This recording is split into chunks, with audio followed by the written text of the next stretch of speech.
வணக்கம் நண்பர்களே. Quotes jar make பண்ணுறதுக்கு நான் ஒரு பக்கத்தில் இருக்க கடையில் ஒரு சின்னதாக ஒரு பிளாஸ்டிக் டப்பா தான் வாங்கியிருக்கேன். டிரான்ஸ்பரண்ட்டாக வாங்கியிருக்கேன். பார்க்க கண்ணாடி மாதிரியே இருக்கும். இது மாதிரி இருந்தால் தான் அழகாக இருக்கும். ஸோ இது எவ்வளோ ஹைட்டுக்கு வேணுமோ எத்தனை இது போட போகிறோமோ நான் இருக்கிறதுலே அந்த சைஸில் எனக்கு பிடிச்சது இந்த சைஸ் தான். ஸோ நான் இதை எடுத்துகிட்டு வந்துட்டேன். ஒவ்வொரு கோட்ஸும் முடிச்சுட்டு இந்த மாதிரி ரோல் பண்ணி இது பண்ணுறதுக்கு நான் வந்துட்டு த்ரெட்டும் வச்சுருக்கேன். இதுவும் மாதிரி ஜம்ப்ரிங்ஸ் வச்சுருக்கேன். நம்ம ஜுவல்லரிஸ்லாம் யூஸ் பண்ணுவோம் இல்லையா, இந்த மாதிரி இது இருந்தாலும் எடுத்துக்கோங்க. இது இல்லாத போது நம்ம த்ரெட்டு யூஸ் பண்ணிக்கலாம். இது ஃபஸ்ட்டு பேப்பரை நம்ம ரெடி பண்ணி வச்சுக்குவோம். A4 ஷீட்டு இல்லை எந்த கலர் ஷீட்ஸு எந்த ஷீட்ஸ் வேணாலும் எடுத்துக்கோங்க. உங்களுக்கு கம்ஃபர்டபுளாக இருக்கிறத வேணுங்கிற சைஸில் நம்ம கட் பண்ணிக்கலாம். நான் மோஸ்ட்லி பேப்பர் கட்டிங்க்கு வந்துட்டு கத்தி தான் யூஸ் பண்ணுவேன். ஸோ வேணுங்கிற சைஸுக்கு யூஸ் பண்ணுறதுக்கு நம்ம ஃபஸ்ட்டு மடித்து கட் பண்ணிக்குவோம்.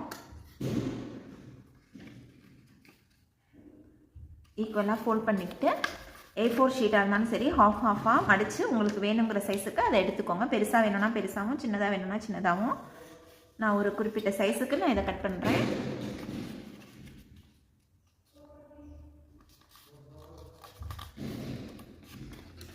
ஹாஃபாக ஃபோல்ட் பண்ணி கத்தியில் கட் பண்ணுறது தான் எனக்கு கொஞ்சம் கம்ஃபர்டபுளாக இருக்குது. நான் எப்போதுமே 3D ஆரிகாமி எது செஞ்சாலும் பேப்பர் கட்டிங் கத்தி தான் யூஸ் பண்ணுவேன். இந்த மாதிரி உங்களுக்கு எது கம்ஃபர்டபுளாக அதை யூஸ் பண்ணிக்கோங்க. இந்த சைஸுக்கு தான் நான் எல்லா பேப்பரையும் ரெடி பண்ண போகிறேன்.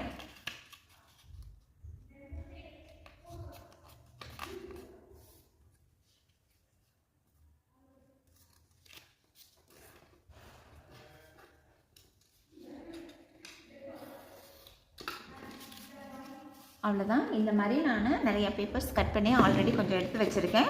இன்னும் நான் எழுத இந்த ஜார் நிறையிற வரைக்கும் நான் பேப்பர்ஸ் ஒவ்வொன்றா எழுதிட்டு தான் நான் கட் பண்ணிக்க போகிறேன் அப்பப்போ. இப்போ இவ்வளோ பேப்பர் கட் பண்ணியிருக்கேன். இன்னும் எதுவும் எழுத ஸ்டார்ட் பண்ணலை. எழுதுறதுக்கு முன் இது நான் சும்மா ஒன்று ட்ரையல் தான் பார்த்தேன் வீடியோக்காக. இதை நம்ம வேணுங்கிற எழுதிட்டு இந்த மாதிரி ஜம்ப்ரிங் போட்டு நான் லாக் போட்டுட்டேன். ஈஸியாக ஓப்பன் பண்ண ஈஸியாக இருக்கும் அப்படிங்கிறதுனால இதை சூஸ் பண்ணேன் நான். இதில் என்ன எழுதலை.